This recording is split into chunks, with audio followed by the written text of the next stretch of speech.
आज हम आपको सुनाने जा रहे हैं परमेश्वर नाथ रेणु की ऐसी कहानी जिसको सुनने के बाद आपका दिल झकझोर हो उठेगा।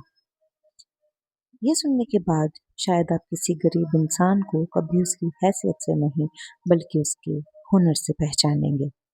कहते हैं कि इंसान भूख सह सकता है, गरीबी भी सह सकता है, मुसीबतें सह सकता है, लेकिन एक चीज ऐसी है जो सबसे मजबूत दिल को भी तोड़ देती है, और वह है अपमान।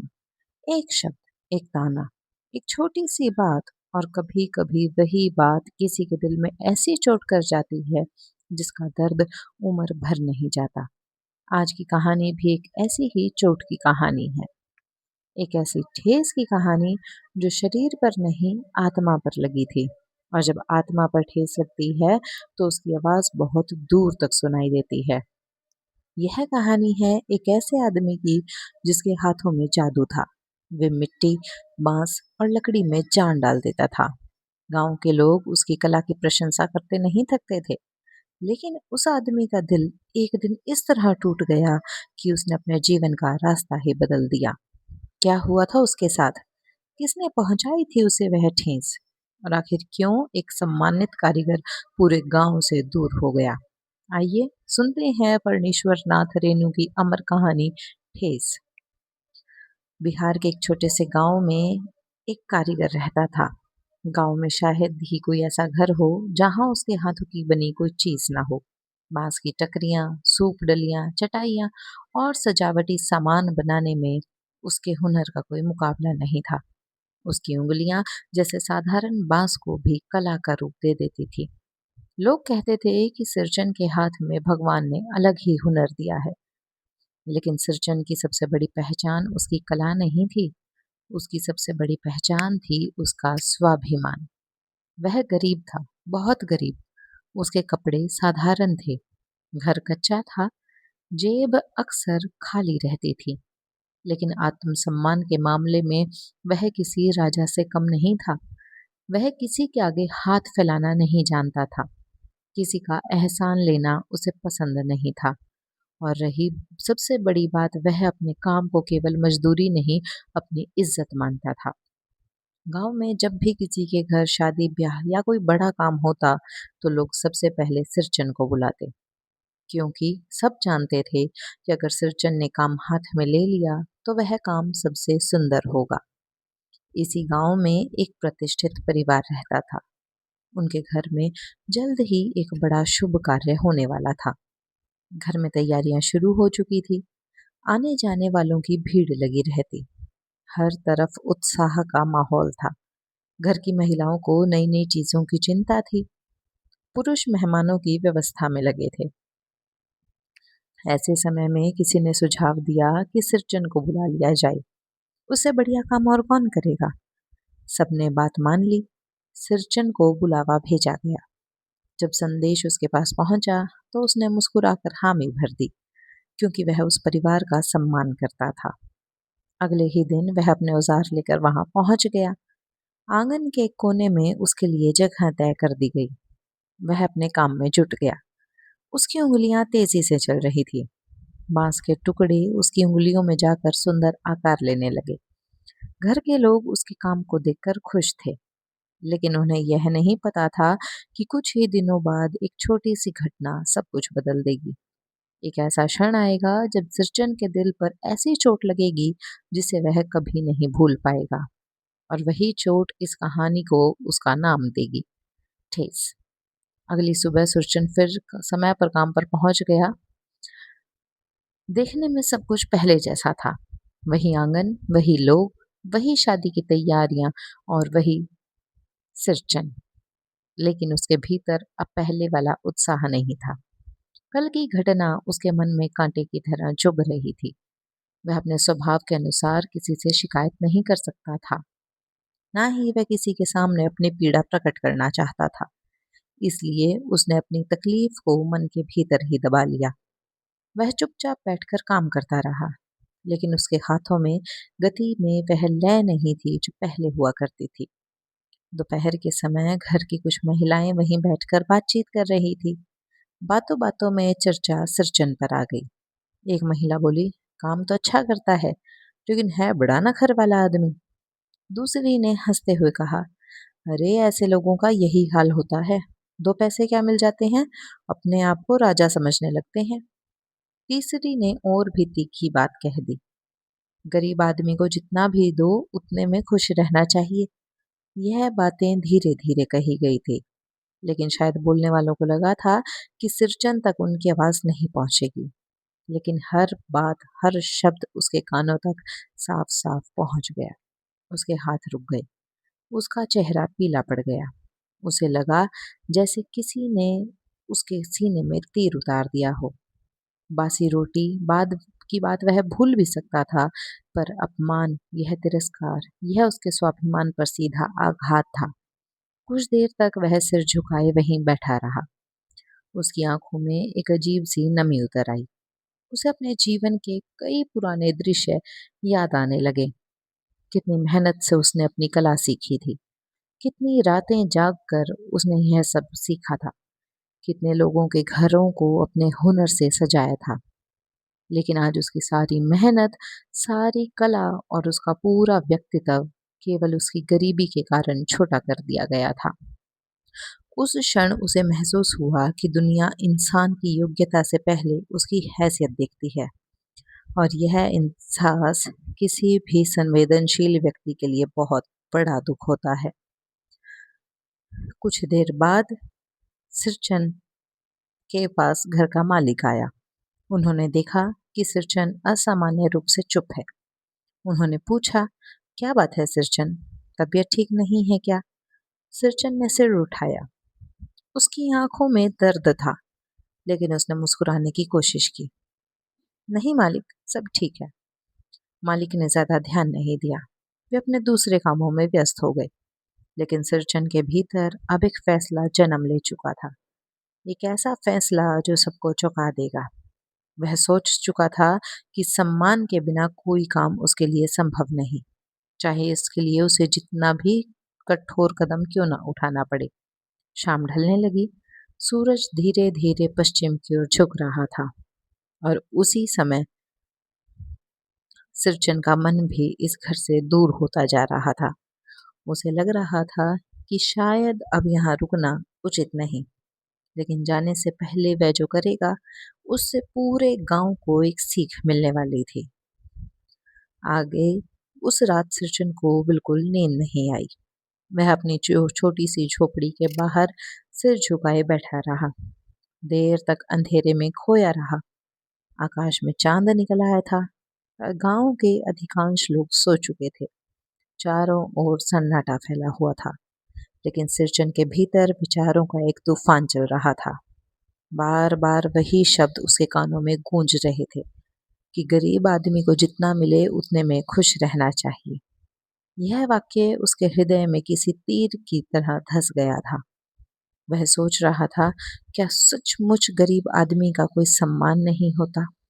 क्या मेहनत और कला की कोई कीमत नहीं? क्या इंसान की पहचान केवल उसके धन से होती है? इन सवालों का उत्तर उसके पास नहीं था, लेकिन इतना निश्चित था कि वह स्वाभिमान अब उसे चैन से बैठने नहीं देगा। सुबह हुई। गांव में फिर वही चहल पहल शुरू हो गई। शादी का घर मेहमानों से भर चुका था। सब अपने अपने कामों में लगे हुए थे। सिरचन के ऊपर लोगों को पूरा विश्वास था कि हमेशा की तरह वह अपना काम पूरा करेगा, क्योंकि इतने वर्षों से वह यही करता आया था। किसी ने यह कल्पना भी नहीं की थी कि वह चुपचाप बैठ जाएगा। सिरचन भी हमेशा की तरह अपने औजार लेकर पहुंचा। वह चुपचाप बैठ गया। कुछ देर तक काम करता रहा, लेकिन आज उसकी आंखों में एक अलग ही गंभीरता थी। वह हर चीज बाज की पट्टी को ऐसे देख रहा था जैसे किसी पुराने साथी को अंतिम बार देख रहा हो। उसी समय घर की एक महिला वहां आई। उसने सामान्य स्वर में कहा, सिरचन जल्दी हाथ चलाओ, अभी बहुत काम बाकी है। सिरचन ने कोई उत्तर नहीं दिया। महिला को थोड़ा आश्चर्य हुआ, लेकिन वह आगे बढ़ गई। कुछ देर बाद घर के मालिक भी वहां आए। उन्होंने देखा कि काम की गति पहले जैसी नहीं थी। उन्होंने कहा, क्या बात है सिरचन, आज कुछ उदास लग रहे हो? सिरचन ने धीरे से उनकी ओर देखा। उसकी आंखों में शिकायत नहीं थी, क्रोध भी नहीं था, बस एक गहरा दर्द था। वह बोला, मालिक, काम तो मैं कर लूंगा, लेकिन एक बात पूछूं? मालिक ने कहा, हाँ पूछो। सिरचन ने शांत स्वर में कहा, अगर कोई आदमी गरीब हो तो क्या उसकी इज्जत भी गरीब हो जाती है? यह सुनकर मालिक कुछ क्षण के लिए चुप रह गए। उन्हें समझ नहीं आया था कि अचानक यह प्रश्न क्यों पूछा गया। उन्होंने हंसकर बात टालनी चाहिए। अरे, यह कैसी बातें कर रही हो? लेकिन सिरशन मुस्कुराया नहीं। उसका चेहरा बिल्कुल गंभीर था। उसे महसूस हो रहा था कि उसके मन का बोझ अब और नहीं बसता। उसने धीरे धीरे बीते 2 दिनों की सारी घटनाएं याद की। बासी भोजन, तिरस्कार भरे शब्द और वह उपेक्षा जो उसे भीतर तक तोड़ गई थी। मालिक अब कुछ कुछ समझने लगे थे कि यह बात कोई साधारण नहीं है। उन्होंने उसे समझाने की कोशिश की, लेकिन जो चोट आत्मसम्मान पर लगती है उसे समझाना आसान नहीं होता। सिरजन ने अपने सामने रखे औजार की ओर देखा। वह सामान जिसकी सुंदरता की चर्चा पूरे गांव में होने वाली थी। फिर उसने अपने औजार समेटने शुरू कर दिए। आंगन में बैठे लोगों को बड़ा आश्चर्य हुआ और उन्होंने उसकी तरफ देखा। किसी ने पूछा, अरे ये क्या कर रहे हो? किसी ने कहा, काम अभी पूरा कहाँ हुआ है? पर सिरचन बिना कुछ बोले अपना सामान समेटता रहा। उसके चेहरे पर एक अजीब सी दृढ़ता थी। ऐसे लग रहा था जैसे उसने अपने मन में कोई अंतिम निर्णय ले लिया हो और अगले ही पल वह निर्णय पूरे घर को हिला देने वाला था। सिरचन ने जैसे ही अपने औजार समेटने शुरू किए, पूरे आंगन में हलचल मच गई। जो लोग अभी तक अपने कामों में व्यस्त थे, उनकी नजरें अब उस पर टिक गई। घर के मालिक जल्दी से उसके पास आए। उन्होंने आश्चर्य से पूछा, अरे सिरचन, ये क्या कर रहे हो? अभी तो बहुत काम बाकी है। पर सिरचन ने कोई उत्तर नहीं दिया। मालिक, अब यह काम मुझसे नहीं होगा। यह सुनते ही वहां खड़े लोगों के चेहरे बदल गए। किसी को विश्वास नहीं हुआ। इतने वर्षों में सिरचन ने कभी किसी का काम अधूरा नहीं छोड़ा था। उसकी पहचान ही थी कि वह एक बार काम हाथ में ले ले तो उसे पूरा करके ही दम लेता था। मालिक ने फिर समझाया, अगर किसी से कोई भूल हो गई हो तो उसे दिल पर मत लो। शादी ब्याह के घरों में ऐसी छोटी छोटी बातें होती रहती हैं। लेकिन सिरजन चुप रहा। कुछ देर बाद उसने धीरे से कहा, भूल रोटी की नहीं हुई मालिक, इंसान को पहचानने में हुई है।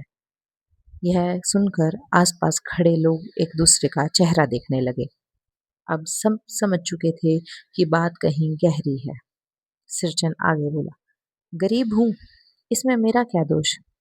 मेरे कपड़े साधारण हैं, मेरा घर छोटा है, मेरी जेब खाली रह गई है, लेकिन क्या मेरी इज्जत भी इतनी छोटी है? उसकी आवाज में क्रोध नहीं था, बल्कि एक ऐसा दर्द था जो सीधे दिल में उतर जाता था। वह आंगन में खामोशी छा गई। कुछ लोगों के सिर शर्म से झुक गए। जिन लोगों ने उसके बारे में कटु बातें कही थी, वो भी अब असहज महसूस करने लगे। सिरचन ने अपने औजारों की गठरी उठाई, फिर सामने रखी अधूरी चटाइयां और टोकरियों की ओर देखा। उसकी आंखों में क्षण भर के लिए मानो नमी तैर गई, क्योंकि वह अपने काम से प्रेम करता था, लेकिन अपने सम्मान से अधिक नहीं। उसने मालिक से कहा कि मालिक, मैं भूखा रह सकता हूँ, लेकिन अपमान खाकर नहीं जी सकता। यह शब्द सुनकर घर के मालिक का सिर झुक गया। उन्हें पहली बार एहसास हुआ कि अनजाने में उनके घर में एक कलाकार का दिल दुखाया गया है। उन्होंने तुरंत सिरचन का हाथ पकड़ लिया। नहीं सिरचन, मैं तुम नहीं जाओगे। अगर किसी ने तुम्हारा अपमान किया है तो मैं उसकी ओर से क्षमा मांगता हूँ। पूरा आंगन स्तब्ध था। एक प्रतिष्ठित घर का मुखिया एक गरीब कारीगर से क्षमा मांग रहा था, लेकिन सिरचन के हृदय पर जो चोट लगी थी वह इतनी आसानी से भरने वाली नहीं थी। उसने विनम्रता से अपना हाथ छुड़ाया। उसकी आंखों में आंसू चमक रहे थे। वह बोला, मालिक, घाव भर जाते हैं, पर कुछ ठेस ऐसी होती हैं जिनका निशान जीवन भर रहता है। यह कहकर वह धीरे धीरे आंगन से बाहर निकल गया और उसके जाते ही पूरे घर में ऐसा सन्नाटा छा गया मानो कोई बिछड़ गया हो। लेकिन कहानी यहीं समाप्त नहीं होती। असल में सिरचन के जाने के बाद लोगों को उसकी कीमत समझ में आने वाली थी और तब पूरे गांव को पता चलेगा कि किसी इंसान का सबसे बड़ा धन उसकी कला नहीं, उसका आत्मसम्मान होता है। उस दिन के बाद सिरचन गांव भर में चर्चा का विषय बन गया। लोग जहां मिलते वहीं उसकी बात होने लगती।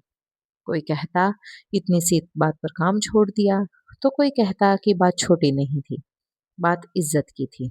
उधर जिस घर से सिरचन चला आया था वहां परेशानी बढ़ती जा रही थी।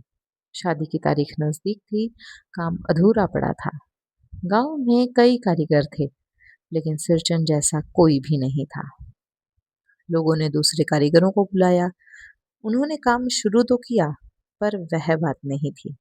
ना बुनाई में वह सफाई थी, ना डिजाइन में वह सुंदरता। घर की महिलाओं को भी अब सिरचन की कमी महसूस होने लगी। जो लोग कल तक उसकी उपेक्षा कर रहे थे, आज उसी की तारीफ कर रहे थे।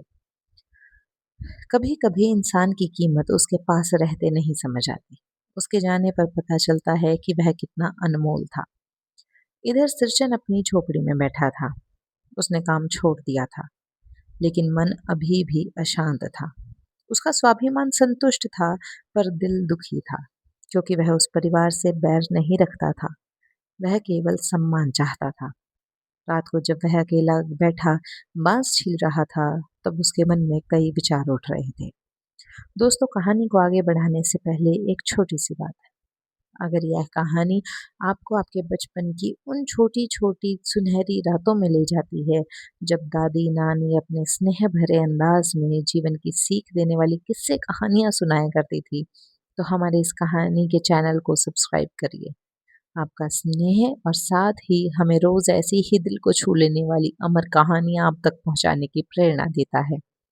अब कहानी में आगे उसी समय सिरचन के दरवाजे पर किसी के आने की आहट हुई। रात काफी हो चुकी थी। इतनी देर गए उसके यहाँ कौन आ सकता था? सिरचन ने बाहर निकल कर देखा। सामने वही घर का एक आदमी खड़ा था। उसके चेहरे पर संकोच था, आंखों में विनम्रता थी और लगता था कि वह कोई महत्वपूर्ण संदेश लेकर आया है। सिरचन कुछ समझ नहीं पाया, लेकिन अगले ही क्षण जो बात उसके कानों में पड़ी, उसने सिरचन में वर्षों से बसे स्वाभिमान और इंसानियत दोनों की परीक्षा शुरू कर दी।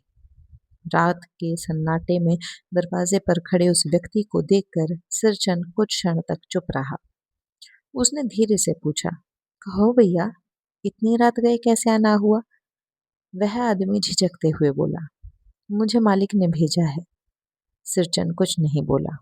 वह शांत भाव से उसकी ओर देखता रहा। फिर उसने आगे कहा, घर में सब लोग बहुत परेशान हैं। काम अधूरा पड़ा है, शादी सिर पर आ गई है। मालिक चाहते हैं कि तुम एक बार फिर घर चलकर सब काम संभाल लो। पर सिरचन के चेहरे पर कोई परिवर्तन नहीं आया। उसने केवल इतना कहा, मैंने जो निर्णय लिया है वह निर्णय अंतिम है और बहुत सोच समझ कर लिया है। संदेश लेकर आया आदमी कुछ देर तक खड़ा रहा, फिर बोला, मालिक को अपने किए का पछतावा है। उन्होंने कहा है कि अगर उनसे या उनके घर में किसी से भी भूल हुई है तो वे क्षमा चाहते हैं। यह सुनकर सिरचन का हृदय हल्का सा कांप उठा, क्योंकि वह जानता था कि इतने बड़े घर का मुखिया किसी साधारण कारीगर से क्षमा कभी नहीं मांगेगा। लेकिन जो घाव दिल पर लगा था वह भी ताजा था। उसने शांत स्वर में कहा, क्षमा मांग लेने से अपमान की याद तो नहीं मिटती भैया। आदमी निरुत्तर हो गया। उसके बाद वह लौट गया। उसके जाने के बाद सिरचन देर तक जागता रहा। उसके मन में संघर्ष चल रहा था। एक ओर उसका स्वाभिमान था, दूसरी ओर उसकी इंसानियत। वह सोच रहा था कि क्या मेरी वजह से पूरे घर का शुभ कार्य प्रभावित होना चाहिए? क्या मेरी नाराजगी का बोझ सब लोगों पर पड़ना चाहिए जिनकी कोई गलती भी नहीं? सारी रात यही द्वंद्व उसके भीतर चलता रहा। उधर शादी वाले घर में भी किसी को चैन नहीं था। मालिक को बार बार सिरचन की बातें याद आ रही थी। उन्हें पहली बार एहसास हुआ था कि धन और प्रतिष्ठा होने के बाद भी इंसान से भूल हो सकती है, और कभी कभी वह भूल किसी गरीब की रोटी की नहीं बल्कि उसके आत्म सम्मान को चोट पहुंचा देती है। अगली सुबह सूरज निकला। गांव अपनी रोजमर्रा की जिंदगी में व्यस्त हो गया, लेकिन सिरचन के जीवन में आज एक नया मोड़ आने वाला था, क्योंकि आज उसके सामने ऐसा निर्णय आने वाला था जो केवल उसके स्वाभिमान की नहीं बल्कि उसके बड़े दिल की भी परीक्षा लेने वाला था। और यही निर्णय आगे चलकर पूरे गांव को ये सिखाएगा कि सच्ची महानता केवल सम्मान लेने में नहीं बल्कि उचित समय पर क्षमा करने में भी होती है। अगली सुबह सिरचन बहुत जल्दी उठ गया। रात भर की उथल पुथल के बाद भी उसके मन में कोई स्पष्ट उत्तर नहीं था। वह अपनी झोपड़ी के बाहर बैठा दूर खेतों की ओर देख रहा था। सूरज की पहली किरणें धरती पर पड़ रही थी। पक्षियों का कलरव वातावरण में गूंज रहा था, लेकिन सिरचन का मन अभी भी भारी था। उसने बार बार यही प्रश्न परेशान कर रहा था कि क्या उसे अपने निर्णय पर अडिग रहना चाहिए या फिर सब कुछ भूलकर उस परिवार की सहायता करनी चाहिए। तभी उसे एक आहट सुनाई दी। सिरचन ने सिर उठाकर देखा। इस बार केवल एक आदमी नहीं था। घर के मालिक स्वयं उसके दरवाजे पर चले आ रहे थे। उनके साथ परिवार के कुछ अन्य सदस्य भी थे। सिरचन यह देखकर चौंक गया कि इतने बड़े घर का मालिक उसके दरवाजे पर आएगा। उसने कभी कल्पना भी नहीं की थी। मालिक उसके सामने आकर रुक गए। कुछ क्षण तक दोनों एक दूसरे को देखते रहे। फिर मालिक ने धीरे से कहा, सिरचन, हम तुम्हारे पास काम कराने नहीं आए बल्कि अपनी भूल सुधारने आए हैं। यह सुनते ही वहां उपस्थित सभी लोग स्तब्ध रह गए। मालिक की आवाज में सच्चाई थी। उसके चेहरे पर पश्चाताप साफ दिखाई दे रहा था। उसने कहा, हमने तुम्हारी कला का सम्मान किया, लेकिन तुम्हारे मन का सम्मान करना हम भूल गए। उसमें हमसे चूक हो गई और यह हमारी सबसे बड़ी गलती थी। सिरचन की आंखें नम हो गई। उसने जीवन में बहुत तिरस्कार देखा था, लेकिन किसी को अपनी गलती स्वीकार करते हुए बहुत कम। कुछ देर तक वहां मौन छाया रहा। फिर मालिक ने दोनों हाथ जोड़ लिए। अगर हो सके तो हमें क्षमा कर दो। यह दृश्य देखकर आसपास खड़े लोगों की आंखें भी भर आई। सिरचन के भीतर वर्षों से संचित स्वाभिमान और इंसानियत एक दूसरे से संवाद करने लगे। उसे महसूस हुआ कि सामने खड़ा व्यक्ति अब अहंकार से नहीं सच्चे पश्चाताप से बात कर रहा है, और शायद यही वह क्षण था जिसका इंतजार उसके घायल मन को था। दोस्तों, अगर मेरी सुनाई हुई कहानियाँ आपको अच्छी लगी तो अपने चैनल किताबों की महफिल को सब्सक्राइब करना ना भूलें। इस प्यार को बनाए रखने के लिए आप सबका बहुत बहुत धन्यवाद। और आपको अगर कहानी अच्छी लगी तो सब्सक्राइब करना ना भूलें, साथ ही वीडियो को लाइक और शेयर भी करें, और हमें कमेंट करके ज़रूर बताएं कि आप अगली कहानी कौन सी सुनना पसंद करेंगे। अब कहानी में आगे सिरचन, जो वहां पर उदास बैठा और अपने आप से ही बातें कर रहा था, उसने धीरे धीरे मालिक के जुड़े हुए हाथ पकड़ लिए। उसकी आवाज भर आई, मालिक, मैं गरीब जरूर हूँ, लेकिन मन में मेरे किसी के लिए बैर नहीं है। जिस दिन मन में बैर आ जाए उसी दिन इंसान भीतर से गरीब हो जाता है। मालिक की आंखों में चमक आ गई। उन्हें लगा मानो उनके सिर से कोई बाहरी बोझ उतर गया हो। लेकिन अभी कहानी का सबसे महत्वपूर्ण मोड़ बाकी था, क्योंकि सिरचंद केवल क्षमा करने वाला नहीं था, वह ऐसा काम करने वाला था जिसे देखकर पूरा गांव वर्षों तक याद रखेगा। और तभी लोगों को समझ आएगा कि सच्चा सम्मान धन से नहीं, चरित्र से कमाया जाता है। यह सुनने के बाद सिरचंद के मन का सारा मैल जैसे धुल गया। उसे महसूस हुआ कि सच्चा पश्चाताप किसी भी टूटे हुए रिश्ते को फिर से जोड़ सकता है। उसने मुस्कुराकर कहा, मालिक, इंसान से गलती हो जाती है। बड़ी बात गलती करना नहीं बल्कि उसे स्वीकार करना है। यह सुनते ही सबके चेहरों पर राहत छा गई। सिरचंद फिर उसी घर चल पड़ा। गांव वालों ने खूब जोर शोर से जब यह दृश्य देखा तो वे आश्चर्यचकित रह गए। जिस आदमी ने अपने आत्मसम्मान के लिए काम छोड़ दिया था, आज वही अपने बड़े दिल के कारण लौट रहा था। शादी वाले घर में पहुंचते ही जैसे खुशियों की लहर दौड़ गई। सिरचंद ने बिना किसी शिकायत के फिर से अपना काम शुरू कर दिया। उसके हाथ पहले की तरह चलने लगे। बांस की साधारण पट्टियां फिर से सुंदर कलाकृतियों में बदलने लगी। कुछ ही दिनों में सारा काम पूरा हो गया। शादी वाले घर में जब शादी का दिन आया तो घर की सजावट देखकर हर कोई दंग रह गया। लोगों की जुबान पर सिर्फ एक ही नाम था, सिरचंद। लेकिन इस बार लोग उसकी कला की ही नहीं, उसके चरित्र की भी प्रशंसा कर रहे थे। उस दिन पूरे गांव ने एक बड़ी सीख सीखी। गरीबी किसी को छोटा नहीं बनाती। छोटा बनाता है अहंकार और बड़ा बनाता है आत्मसम्मान, क्षमा और उदार हृदय। यही थी फणीश्वर नाथ रेणु की मार्मिक कहानी ठेस, जो हमें सिखाती है कि जीवन में सम्मान सबसे बड़ी पूंजी है। और आते जाते एक छोटी सी बात, कमेंट में लव यू दादी या लव यू नानी ज़रूर लिखिए, ताकि हमें भी पता चल सके कि आपकी यादों में आज भी दादी नानी की कहानियाँ जीवित हैं। अगर आपको मेरी आवाज़ में कहानियाँ सुनना पसंद है तो फिर से कमेंट करके ज़रूर बताइएगा कि आप कौन सी कहानी सुनना पसंद करेंगे। तब तक के लिए बाय बाय, टाटा।